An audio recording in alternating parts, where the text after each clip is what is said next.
അപ്പോൾ നമ്മൾ ഈ ലിഞ്ച് കേബിൾ സ്ട്രീറ്റിലുള്ള പോയിന്റ് ഓഫ് ഓണറിലാണ്. അപ്പോൾ ഇത് പോയിന്റ് ഓഫ് ഡേ അടുത്ത പോയിന്റ് എന്ന് പറഞ്ഞിട്ട് ഇത് സെലിബ്രേഷനാണ് ഇവിടെ. അപ്പോൾ ഇവിടെ കാരേജ് റൈഡ്സ് ഉണ്ട്, പിന്നെ ഈ ഹാർപ്പ് റീഡിംഗ് ഉണ്ട്, പിന്നെ ഫ്രീ ടൂർസ് ഉണ്ട്, പിന്നെ ഇവിടെ കുറേ ഫുഡ് ട്രക്സ് ഉണ്ട്, പിന്നെ പംകിൻ അറേഞ്ച്മെൻ്റ് ഉണ്ട്, പിന്നെ കുക്കിംഗ് ഡെമോ എല്ലാം ഉണ്ട്. അപ്പോൾ പോയിന്റ് ഓഫ് ഓണർ ഇതൊരു ഹിസ്റ്റോറിക്കൽ പ്രോപ്പർട്ടിയാണ്. ഇത് ഒരു കേബിളാണ് 250 ഇയേഴ്സിന് മുമ്പ് ഇത് അതിന് പണിയെടുപ്പിച്ചത്. അപ്പോൾ പുള്ളി ഇവിടെ തന്നെ ടൊബാക്കോ പ്ലാന്റേഷനും എല്ലാം ചെയ്യുന്നുണ്ട്, റെഡിയാക്കിയായിരുന്നു. അപ്പോൾ ഇൻഫ്ലുവൻഷ്യൽ പേഴ്സണാണ് അദ്ദേഹം, കാരണമാണ് ഇവിടെ ലിഞ്ച്ബർഗ് ബിസിനസ്സൊക്കെ ബൂമായി വന്നത്. അപ്പോൾ അതിനുശേഷം പല ഫാമിലീസും പർച്ചേസ് ചെയ്തെങ്കിൽ ലാസ്റ്റ് അത് സിറ്റി കൗൺസിലിന് കോർപ്പറേഷന് അത് കൈമാറി. ഇപ്പോൾ അത് ഹിസ്റ്റോറിക്കൽ ഡോക്യുമെൻ്റ് അല്ല, ഹിസ്റ്റോറിക്കൽ പ്രോപ്പർട്ടി ആയിട്ട് മെയിൻറ്റെയിൻ ചെയ്ത് വരും. നമുക്ക് ഇതിൻ്റെ അകത്തുള്ള കാഴ്ചകൾ പോയി നോക്കിയിട്ട് വരാം. Yeah, would you like to introduce yourself? Yourselves? Yeah. Dr. George Cabell, and I'm Sarah Cabell. This is our home. You get a chance to visit today. This is one of the finest homes in this part of Virginia. On 750 acres. And we also grow tobacco here. Tobacco is how we make our living. Okay. We don't make our living by medicine, but my grandfather was a doctor, my father was a doctor, and I'm a doctor, and I have 2 sons. So they're also working here? My one son and a nephew are working here. Okay. And when you say here, not right here, because Sarah doesn't like to hear all of the noise, the bad infections and so forth. So we have a shop over on Main Street. Main Street, okay, in downtown. And sometimes a patient will wander in and you can't really turn them away, so we have a little building that we can use as an office. Okay, sure. What's the name of that office? The name of Office? Your office?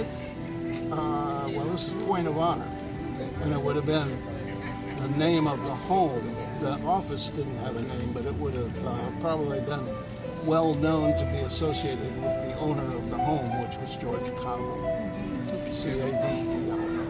And he's actually the physician to Patrick Henry out at Red Hill. I don't know if you guys have been out there, but No, we haven't been it's there. 37 miles away, and he would ride horseback to take care of Patrick Henry and was with him when he passed.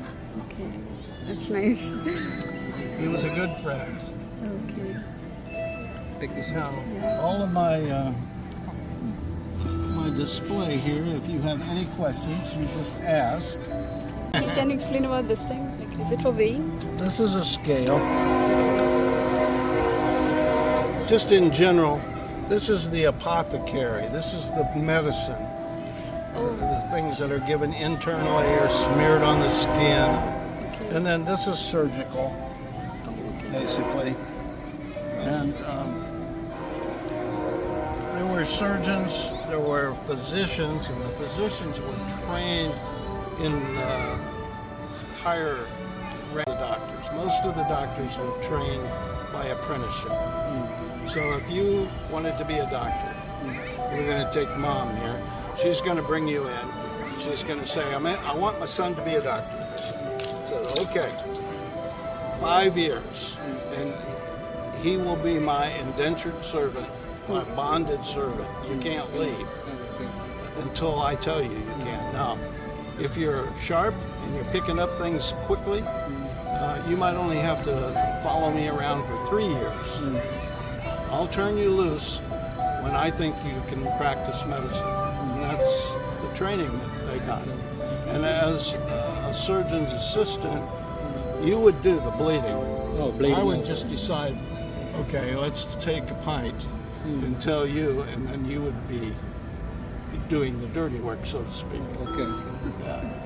Apprenticeship. Apprenticeship.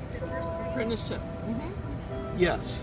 I was trying to think of, you would be the preceptee, and I would be the preceptor, and I would propose your education, and you would receive it. Now, I'd have to let you read, and these are the journals of the day. This is exactly how the size, and they were stitched together and they were passed around. So that's how the New England Journal got started. Most of our patients who have a serious illness and internal disorder are treated with bleeding. And this is the bleeding process. And if you'd like to volunteer, I won't take more than a quart, I promise. Okay. What should I do? So I need your arm, and we're going to put a tourniquet on him.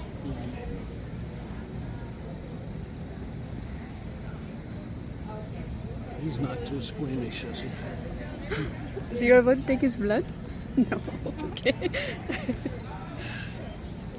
Okay, this is a phlegm. Now, what I'm doing is I'm bringing up this vein right here.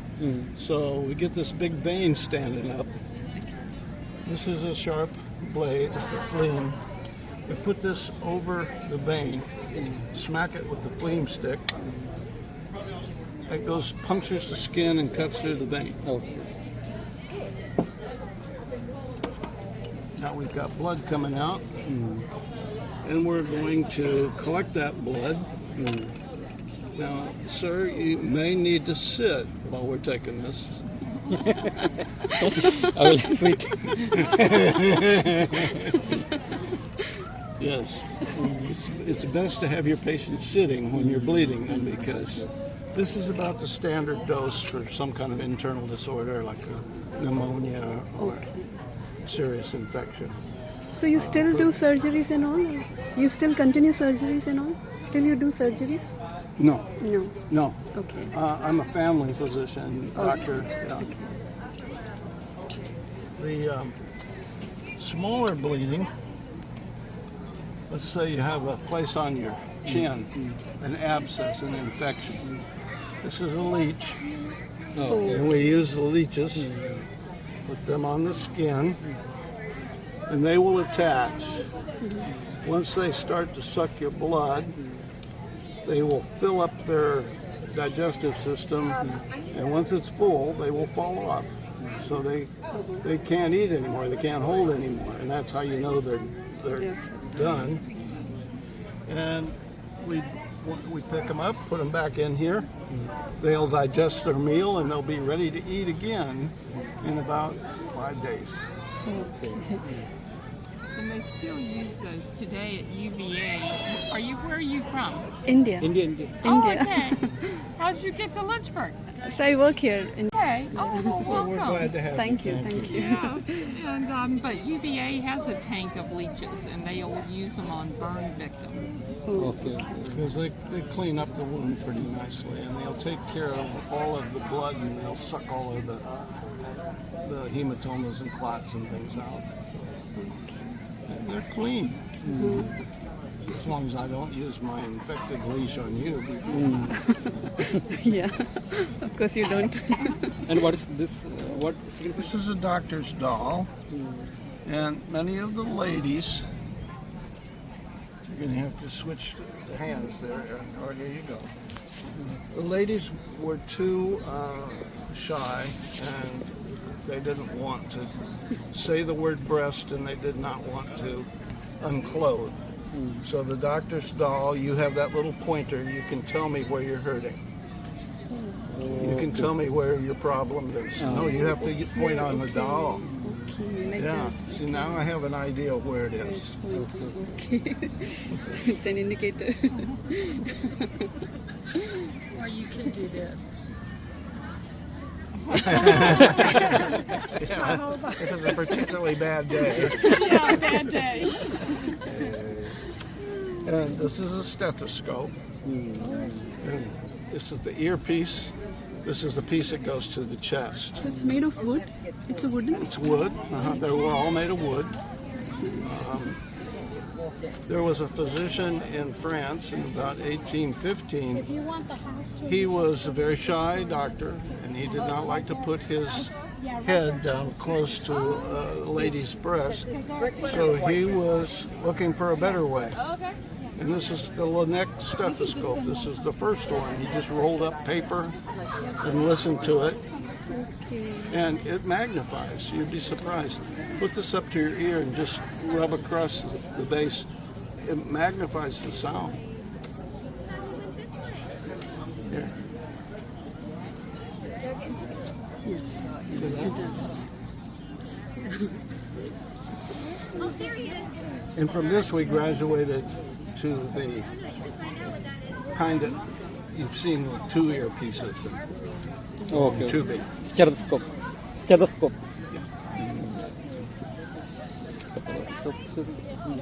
Anyway, thanks. And the cupping, they still use this today. And you'll see many athletes today have the big circles on their arms, but they use cupping. If you have a sore muscle, sore back, a backache, take this and hold it over a candle till it gets good and hot, and then put it on the skin. As it cools, it draws a vacuum, so it pulls a blister up, and the blister can be opened. That's wet cupping, or you can just leave the blister closed, which is dry cupping. But the theory is that it pulls the disease up out of the body and into the blister. So still it's being used here? Still people use it? I'm sorry. Oh, still people use? Yeah, not this kind though. That now we have Larger ones. a vacuum pump kind of thing, and don't have to use candles and burn the skin in the process. Here are the common drugs that we use, and you can read that and see some of the things that you might have growing in your yard.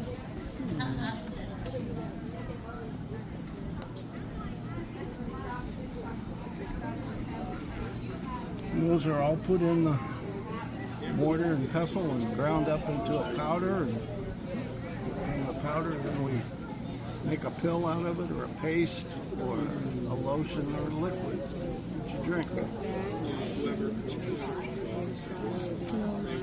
Two things. Now some of those things still work today. St. John's wort is an example. Not the little corns that go in the ham. Cloves. For toothache. Toothache, yeah. And it works. So once they found something that worked, they used it. Well, now you're almost halfway to apprenticeship. Sure, we should apply We for just it. have to give you some practical experience. Maybe this lady will volunteer to allow you to bleed her.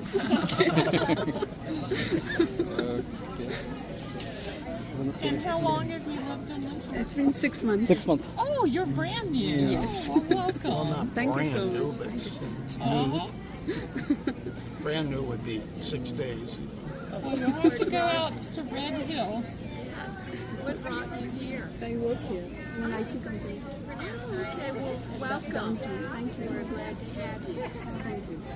About She Sylvia. was inviting you to another historic Oh, site. yes, Red Hill is where Patrick Henry had his farm, and it's about 37 miles from here. And one day you might want to go out. It's near Brookmeal. It's out in the country, and it's beautiful. And he's buried there, and they have all his. He was a lawyer in the 1700s. So It's nice. Yeah, sure, In the we'll visit American it. Revolution, there was the mouth, the pen, and the sword of the American Revolution. The mouth was Patrick Henry. He got everybody stirred up, and he said, "Give me liberty or give me death." And that was kind of the battle cry to go to war against Britain and win our independence. The pen was Thomas Jefferson, and he wrote the Declaration of Independence. And then the sword is George Washington, Sure, who was the commander-in-chief of the Revolutionary War, the Continental Army. And they're all three Virginians, so see, you got a heritage now. You're in the right place. Okay, anyway, Thank you thanks. so much. Thank you. Nice to meet you. Hope you enjoy your time.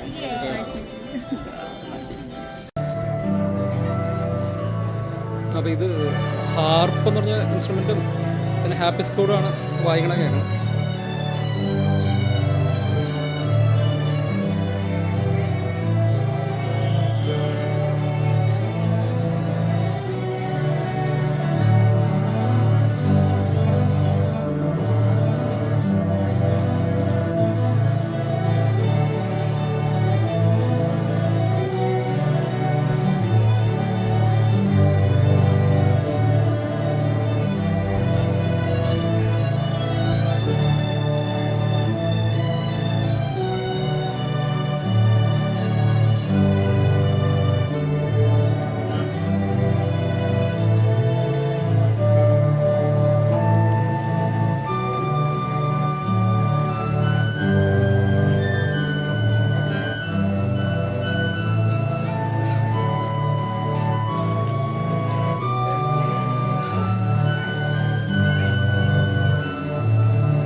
Just be very careful. Everything's an artifact. So welcome to the parlor. This is a special occasion room. Probably this would not have been used every day. It would have been closed off unless special guests were here. So welcome, you are special guests. You're probably noticing a lot. There's a lot to look at in here, a lot to see all at once. One of the first things that people ask about is the wallpaper. If you look around, this is called the Monuments of Paris wallpaper. It's hung in panels and they don't repeat. So all of these were silk screened and they are representing all the different monuments in Paris. It's not geographically correct, just so you know. But it is very, very beautiful and it tells us a little bit about the time. And this wallpaper is reproduction, but it is based on papers that were advertised in Virginia newspapers at that time. So it's very likely that the Cabell family who lived here had wallpaper like this.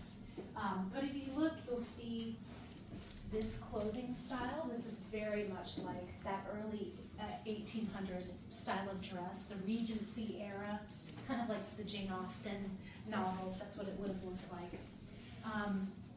Another thing you might notice when you look around is this gorgeous mirror. One of my colleagues calls it the disco ball of its day.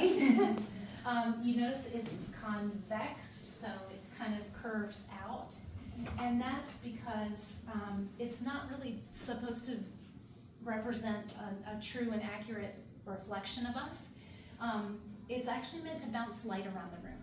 If you think about it, in the early 1800s, there was no electricity, no gas lighting either. So they had daylight, candlelight, moonlight, and firelight.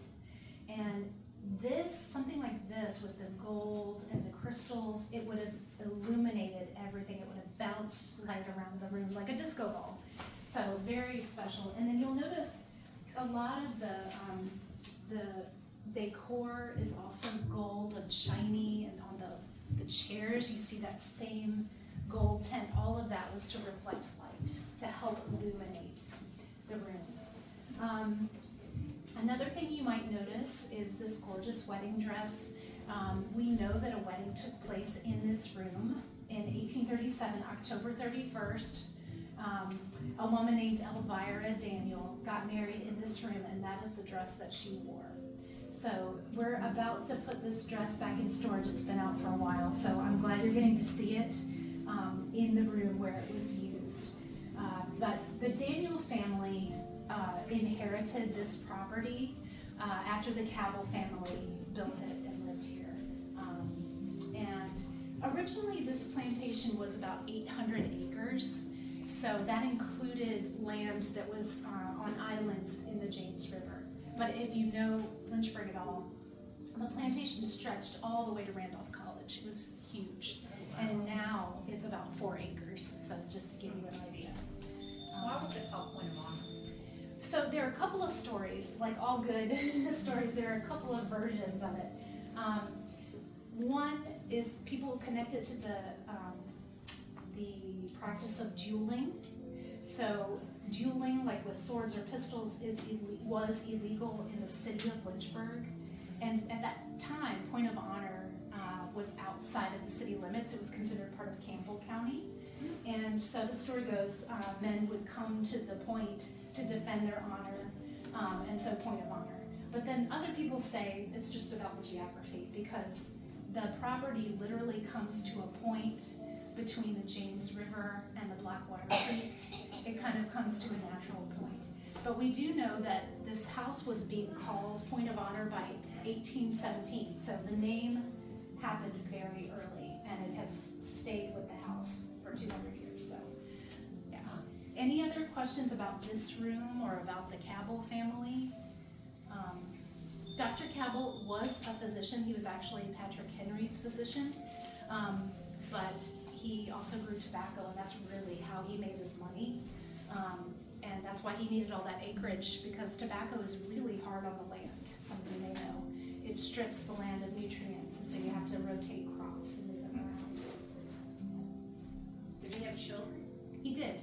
He had, when he built this house, or when he had the house built, he had adult children who had married and established their own homes, but he also had some younger children who lived in this house, including Marion Cabell was the youngest, and I think she was around 9 when they moved in. She was known to be very musical, and so she probably actually played this pianoforte, because this belonged not to George Cabell, but his brother John, who lived not far away. So I imagine that when she visited her uncle, she probably played this pianoforte. That's the only piece like that we have that has that Cabell connection. But they also had a son named William Lewis, and he's the one who inherited this property. So yeah, he even though he was the youngest son, he got Point of Honor after Dr. Cabell died. So, well, we're going to move into the next space.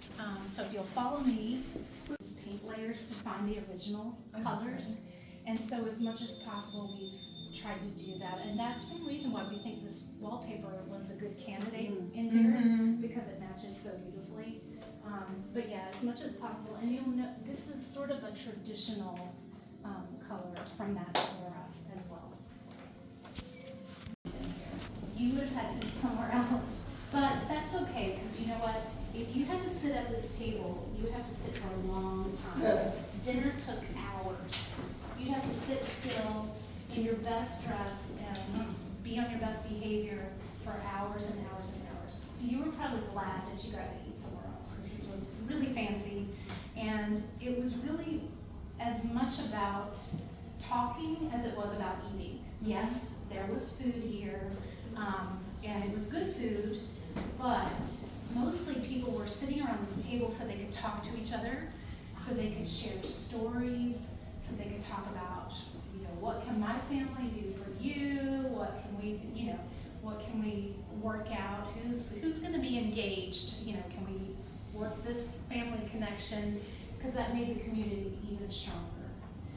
So if you were sitting around this table and dinner might start at 3, it might end at 9 o'clock. And there would be multiple courses that happened. And in between courses, enslaved members of the community would come in and they would clear the table, they would, put fresh things out and new courses of food.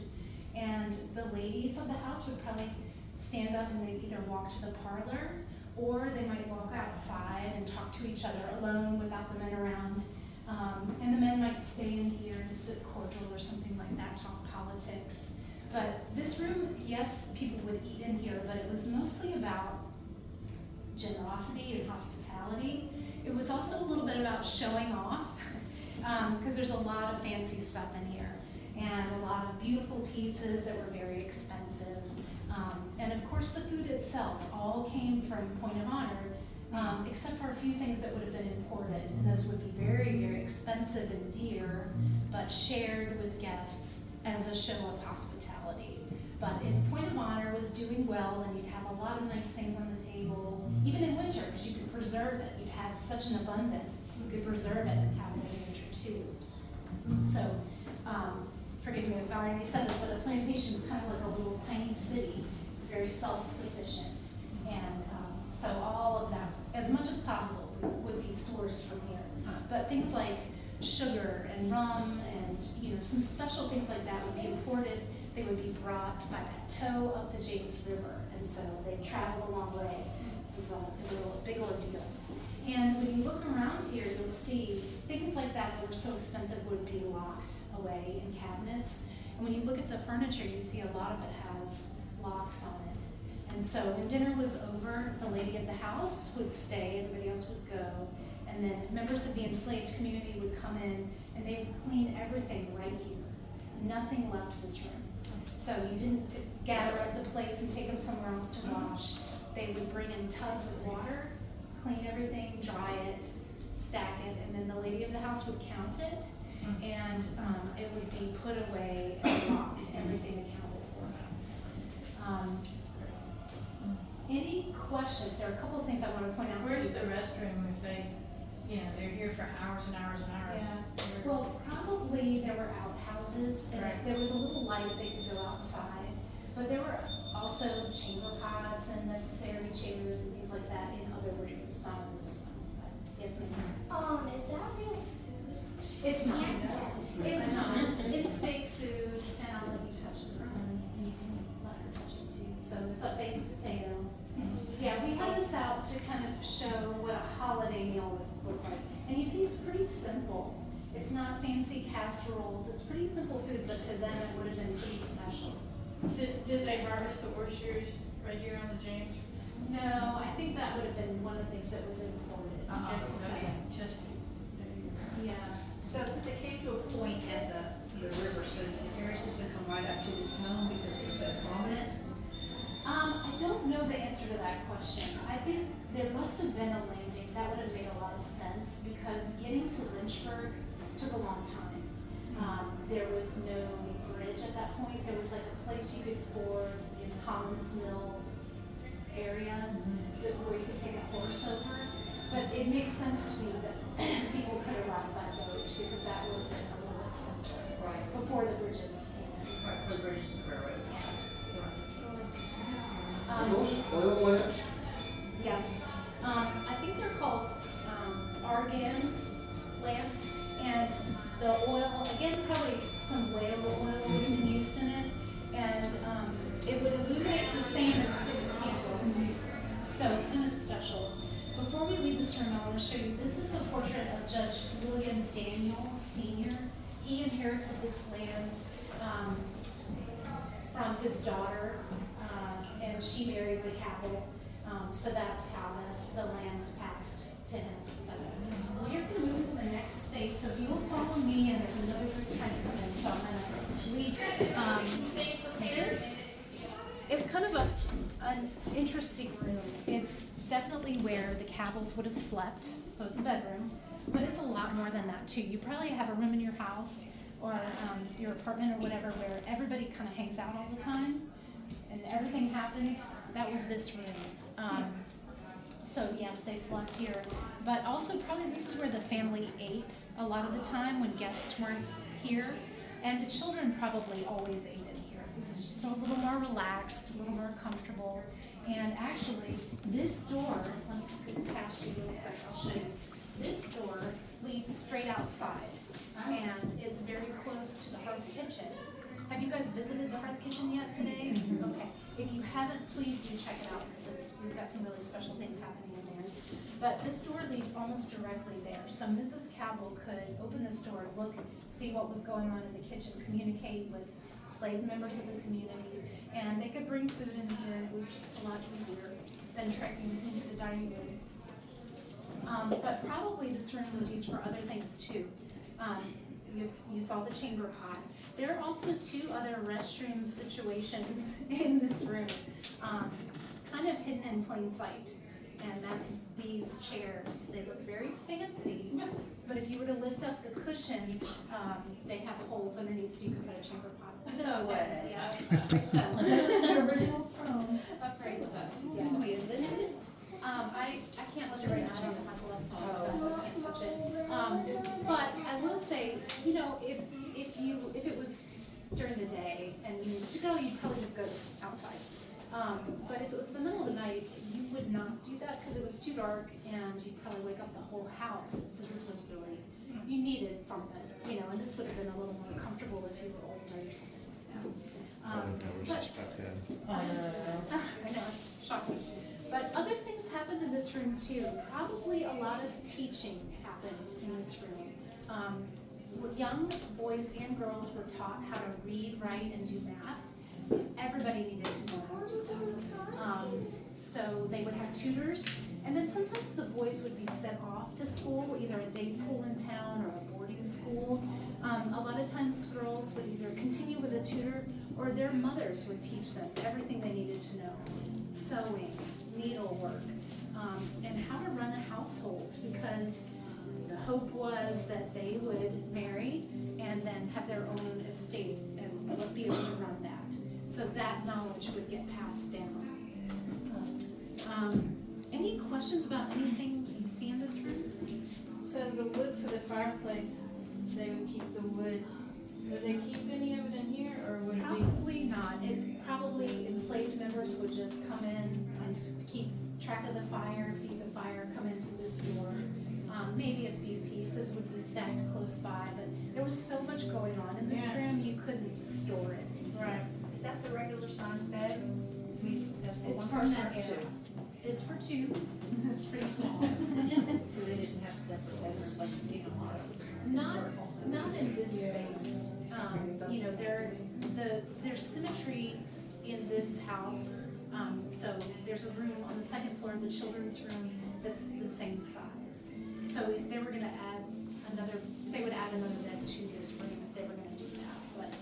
But as far as we know, you had a question. Yeah, does that have like Lynchburg history to it? It does. That's a sampler, and it was done by a young woman who lived in Lynchburg. She didn't live here in Panama, but she lived in Lynchburg, and we think she was a Quaker. We have some reasons for that.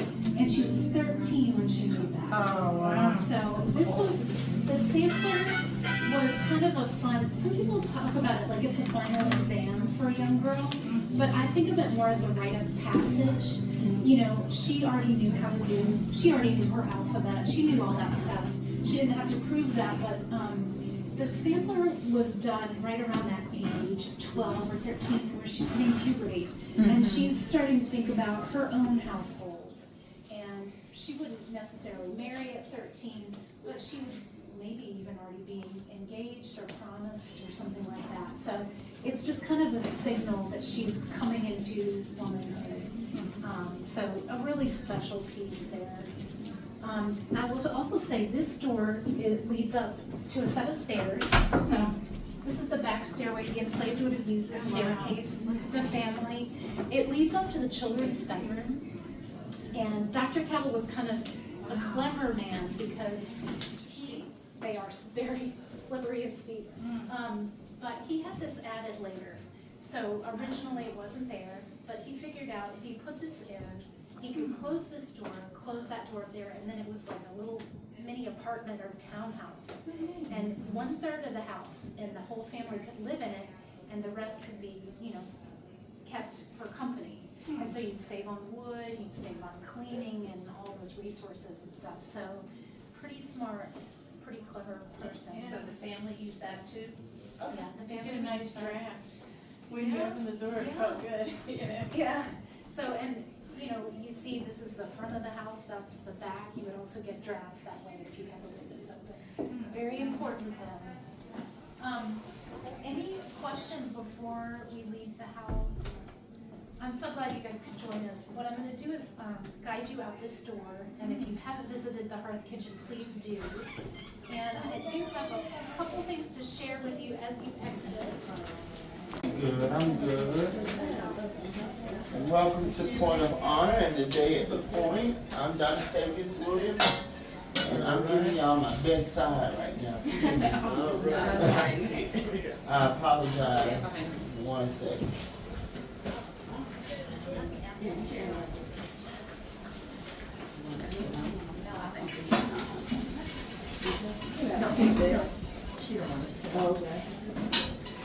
I'm trying to get my fire to my grease.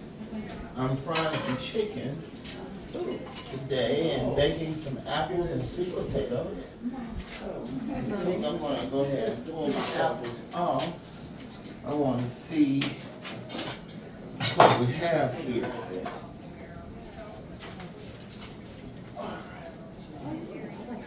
I have some roasted apples and sweet potatoes here, and I'm making a mess. So as you see here, I have those apples. Dante, can you just turn it this way just for a Yeah, second? give me 1 second. Just for a second. Oh, perfect. Thank you. Great. So I have those here. I'm gonna actually likely be taking these off here soon. Let me see about my sweet potatoes. Those are not quite done, but I believe my apples are. But the beauty of this, all of this is butter in the bottom of here. And so my sweet potatoes, beautiful for my sweet potatoes because butter and sugar with the sweet potatoes, all of it works together, right? We're going to, excuse me. A lot of dishes in a little bit. I've been so busy today that I ain't pay attention to what it looks like what the crowd looks like. There's a lot of people out here. All right, so I'm just giving me a second for station identification. Let me get this out of here.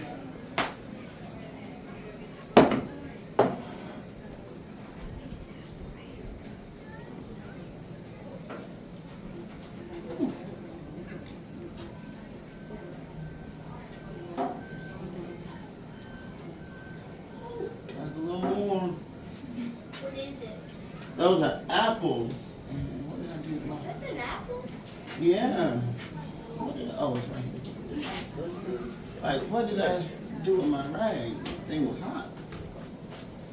So yes, these are apples that have been stuffed with. Ooh.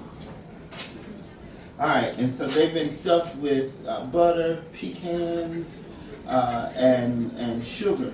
So what I'm doing here, all of that butter that actually came out of the apple, and even some of those apple juices that mix with it, I'm just gonna put the sweet potatoes in it. That's a piece of coal there. It'll be okay. If you ever get sick or get poisoned or take too much medicine, you go to the hospital, they're gonna use charcoal to pump your belly anyway. It'll clean you out. We brush our teeth with charcoal, right? So those are done. I'm gonna put this back on the fire. Let those keep cooking. And here are my apples. So these are, like I said, stuffed with the butter, the pecans, and the brown sugar. And this is what that mix looked like. What I did was just took a bit of the center of the apple out and filled it up with all of this yummy goodness. And baked it. It baked for about an hour or so. Now, this could be served with a cream over the top. You know, you take a heavy cream, mix it with sugar, and whip it, and just a really light cream. Once it cools, serve it over the top. But it's good just like that, right? So what we're gonna do next here is fry this chicken up. I'm done with this. This is actually all of my stuff that I need to get washed. Just don't mind that. It's time to fry some more chicken. So my favorite part of the chicken is the chicken back. I use it as testers whenever I'm actually frying chicken to make sure that my grease is hot enough, that it's going to give me everything that I need to get the rest of the chicken cooked. Many times the chicken back would be discarded or used for like a chicken broth or for a soup later in the 18th century, 18th and 19th century.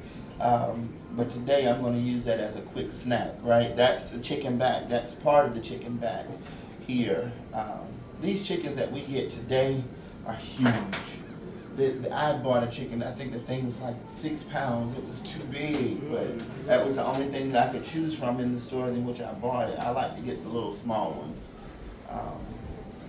It's just because it's just, to me, they taste better and it doesn't take as long to cook. And it's more relevant to what was being cooked at that time. The cook at a historic site like Point of Honor had the gargantuan task of ensuring that this family and their guests were fed on time every single day. Now, how long does it take to get this stuff done is definitely up to the experience of that chef, of that cook, and their knowledge. Like for me, right now, I know my grease is a little bit hot. So you hear how fast it's frying. When you fry chicken, you don't need it to fry fast like that long. So I'm just going to reduce the heat. You see there? As you notice, that pan is heavy, that pot is heavy. So the person who was actually cooking in this kitchen or in these type kitchens would have had a serious responsibility and would have had to be really strong. Now the lady that's outside on the picture, her name is Mary Blythe. We don't know a whole lot about her, but say she was the cook here. Let's say she was the cook here. If she was the cook here, she would have had the responsibility to be lifting these pots and pans and ensuring that this family had everything that they needed. She doesn't look like a real big, strong woman, does she? But I know I had a great grandma that was a little teeny woman, but she was strong as an ox. Harriet Tubman was only 5 feet tall, but she would outwork the men in the fields by leaps and bounds because she had that dedication to the cause. But the cook would have been responsible to ensure that the meals were prepared and delivered on time into the house.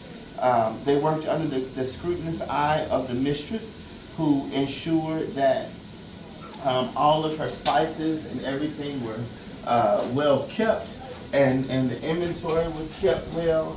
And so she would meet with her cook on a consistent basis, whether it was daily or every other day, to ensure that the cook had the things that she wanted for her meals. Where do these ideas come from, or these recipes come from? It varies. In the 18th century, there was a lady named Hannah Glass from Europe, and she wrote a few books. One of them was The Art of Cookery, Made Plain and Simple, that she actually wrote and made money from.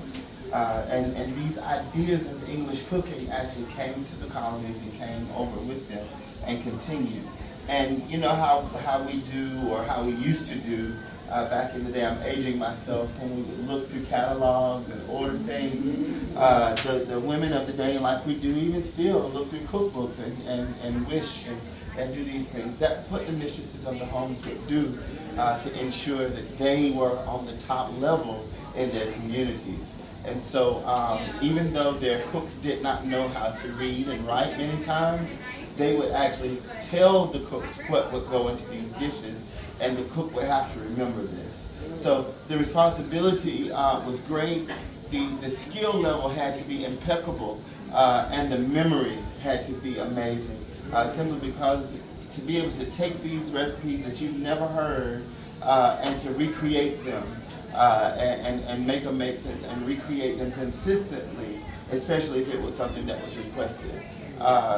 It took a lot of skill, which added to the value of said person, which also added to the ability to be bought and sold more often, depending on the business that the family was in.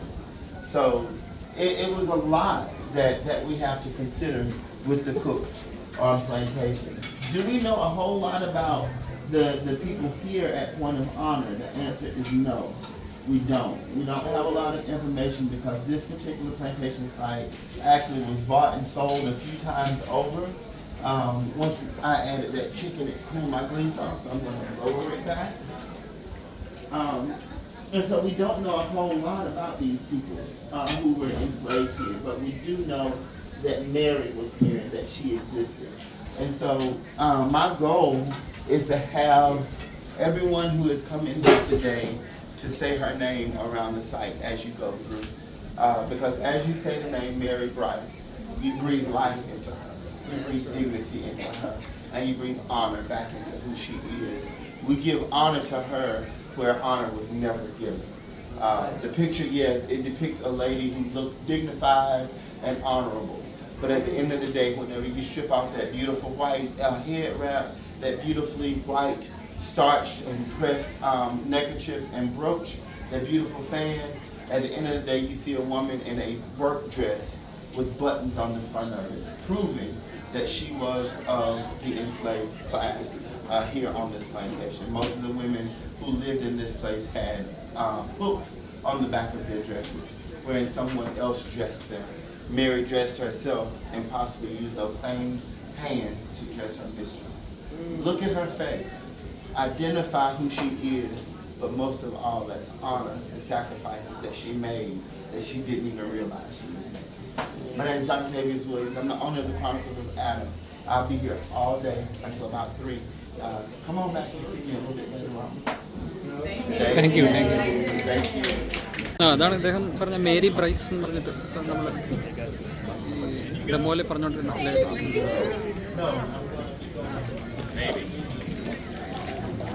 ഇതാണ് Mary Bryce.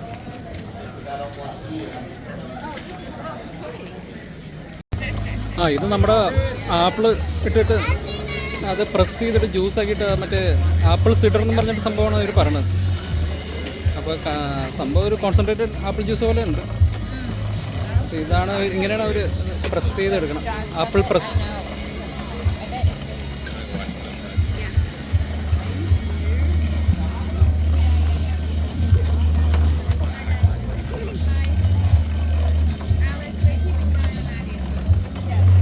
ഇതിൻ്റെ sample ഇത് ഇവിടെ കൊടുക്കുന്നുണ്ട്.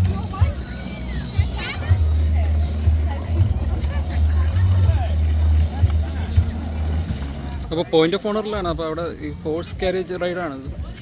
അപ്പോൾ ഇതാണ് horse carriage ride. ടൂറിസ്റ്റുകൾ കയറിയിട്ടുണ്ട്. ഇത് കേബിൾ സ്ട്രീറ്റിലാണ്. ഇത് 2 ഹോഴ്സ് ക്യാരേജ് ഉണ്ട്. നല്ല ആരോഗ്യമുള്ള കുതിരയാണ്. ഇത് ലെക്സിംഗ്ടൺ ക്യാരേജ് കമ്പനി എന്ന് പറഞ്ഞിട്ട് ഇതാണ് കുതിര.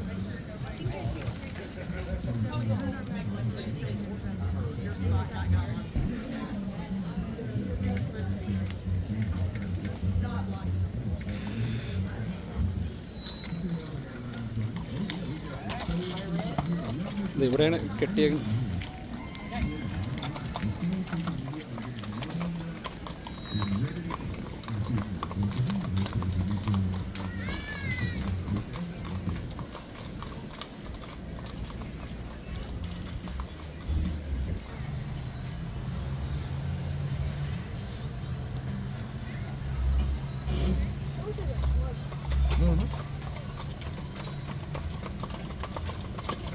They know how to do math?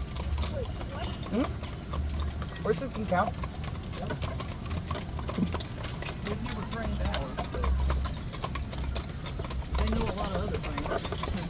I'm assuming they pick up a little bit here and there, just kind of from hanging around. Oh yeah.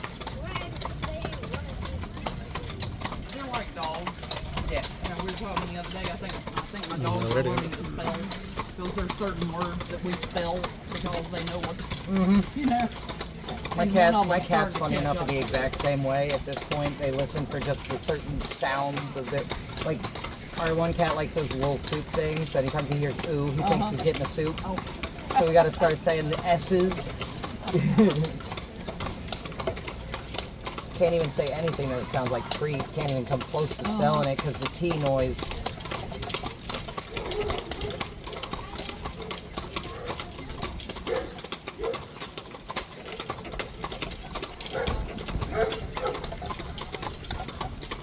Get used to it, baby. It's gonna be a long day.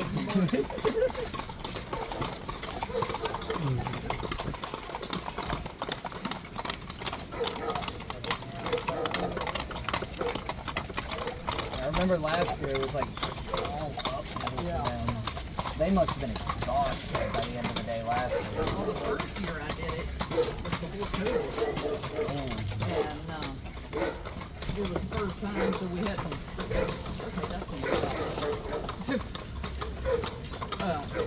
we actually went down the loop in front of the house, like all the way down to the bottom. Oh, down where the dumpsters and stuff are? Yeah. That was a thrill. Okay. See, the only people I knew that owned horses that were single horse riders. So you only learn so much in that aspect. Right.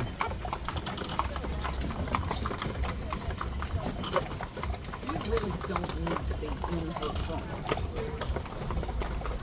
One of them crop dusted. Smelled that for a second.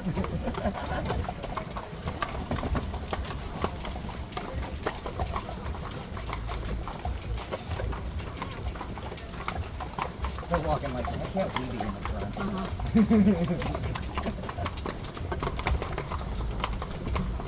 We'd be sitting there with a trot like, alright, I'm not trying to go this slow. Oh no, we'd be a very happy. What is the one that you... Oh, I see what you ഇവിടെ ഒരു pet animal ഷോയും കൂടെ ഉണ്ട്. അപ്പോൾ ഇതിൽ ഇത് ഡോങ്കിയാണ് ആ കറുത്തത്. ഇതാണ് donkey. Don't put the cup in. They're not supposed to eat it all the time. Or at least that's what he is. Come here. Oh, it's right here in your hand. There you go. Hands? Yeah, keep my hands flat. Okay. Alright, do it. Try.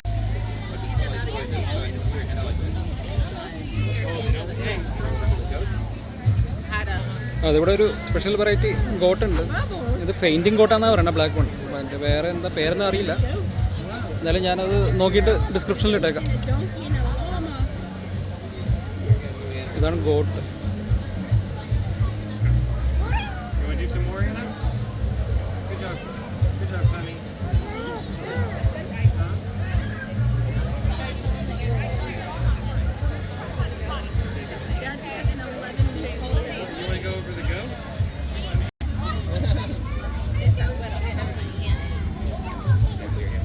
ഈ white കാണാനാണ് ഇത് അൽപ്പാക്ക എന്ന് പറയുന്നത്. ഇത് ഒട്ടകത്തിൻ്റെ ക്യാംലെറ്റ് family പെട്ടതാണ്.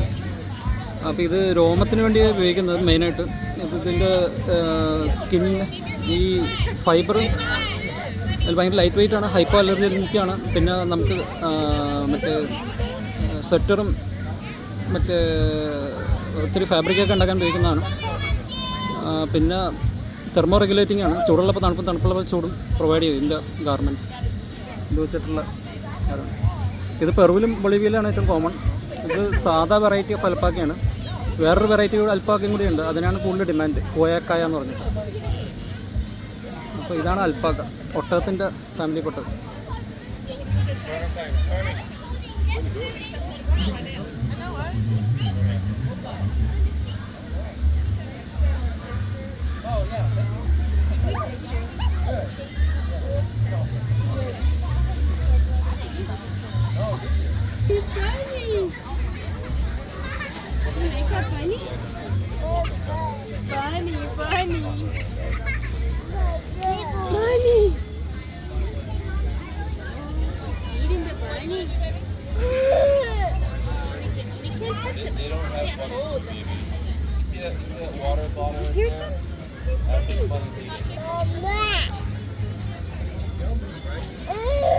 It's a bunny. Bunny stays in there. I know. That bunny. Look, there's one right here. Look right here. Папа, сейчас пойдем еще. Папа, сейчас пойдем еще. Вон папа стоит. Poor bunny. That's right. Poor bunny. Bunny. Poor bunny. Yeah, I'll take it. Oh, look at this.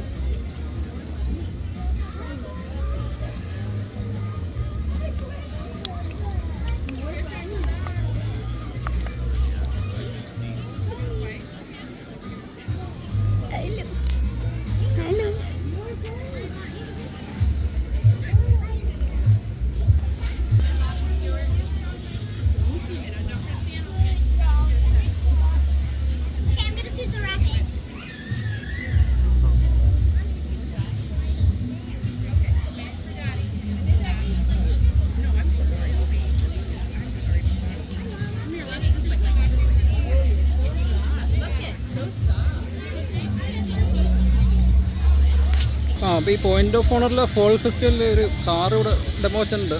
അപ്പോൾ ഇതിൻ്റെ പേര് എന്താണ്, Chrysler എന്നാണ് എഴുതിയിരിക്കുന്നത്. ഇതിൻ്റെ registration ഇത് കൊടുത്തിട്ടുണ്ട്. അപ്പോൾ ഈ കാറിലൊക്കെ താല്പര്യമുള്ള ആൾക്കാർക്ക് ഇത് ഇൻട്രസ്റ്റ് ആയിട്ട് തോന്നും. ഇതിൻ്റെ എൻജിനും കാര്യങ്ങളൊക്കെ ഇവിടെ ഇതാണ് ഇതിൻ്റെ എൻജിനും കാര്യങ്ങളൊക്കെ.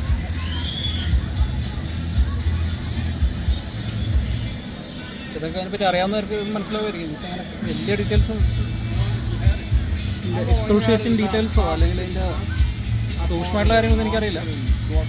ഇതാണ് ഇതിൻ്റെ എൻജിൻ, ഇതിൻ്റെ അകത്തുള്ള. ഇതാണ് കാറിൻ്റെ ഇൻറ്റീരിയർ. ലെഗ് സ്പേസ് ഒക്കെ കണ്ടവനുണ്ട്. എന്നാൽ ഇത് ലെഫ്റ്റ് ഹാൻഡ് ഡ്രൈവാണ്. ഇത് ഹാൻഡിൽ ഗിയറാണെന്ന് തോന്നുന്നു. ഹാൻഡിൽ ഗിയറാണ്.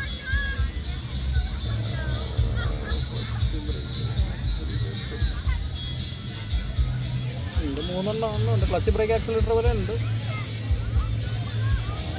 പിന്നെ ഇത് പറയാനുള്ള ഈ മോഡൽ ഇതാണ്.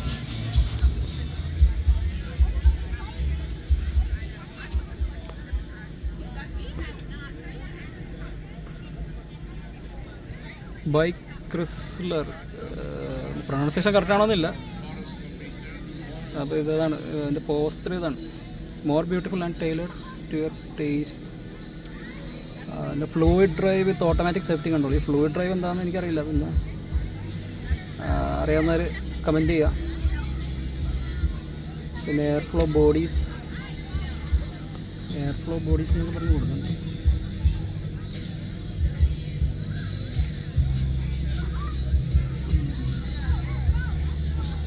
ഇത് 1941 കാറാണ്.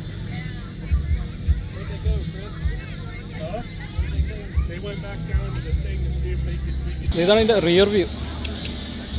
ഫ്ലൂയിഡ് ഡ്രൈവ് എന്നൊക്കെ പറഞ്ഞ് എഴുതുന്നുണ്ട്.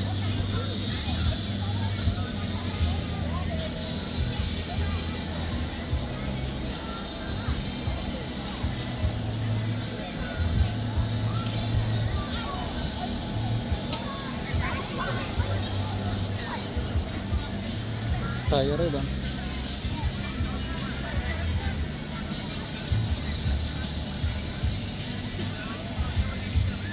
ഇതാണ് ക്രിസ്ലർ കാർ. ഇത് നമ്മുടെ പോയിന്റ് ഓഫ് ഓണറിൽ നിന്നുള്ള ഒരു വ്യൂ ആണ്. അപ്പോൾ ഈ നമ്മുടെ ജെയിംസ് റിവറിൽ ഒരു ചെക്ക് ഡാം പോലെ ഇങ്ങനെ കെട്ടി വെച്ചിട്ടുണ്ട്. ബ്യൂട്ടിഫുള്ളാണ്. അവിടെ പോയി ഇരുന്നെങ്കിൽ ഞാനിങ്ങനെ ആലോചിച്ചപ്പോഴുണ്ട്. അത്രയ്ക്ക് ഫ്രഷ് എയറാണ് ഇവിടെ. ഇതാണ് ജെയിംസ് റിവറിൻ്റെ വ്യൂ, പോയിന്റ് ഓഫ് ഓണറിൽ നിന്നുള്ള ചെക്ക് ഡാം കൺസ്ട്രക്ട് ചെയ്തിട്ടുണ്ട്. ടോട്ടലി ബ്യൂട്ടിഫുള്ളാണ്. താഴത്തെ പുറത്ത് എന്തൊരു കമ്പനിയും കൂടി ഉണ്ടെന്നുണ്ട്.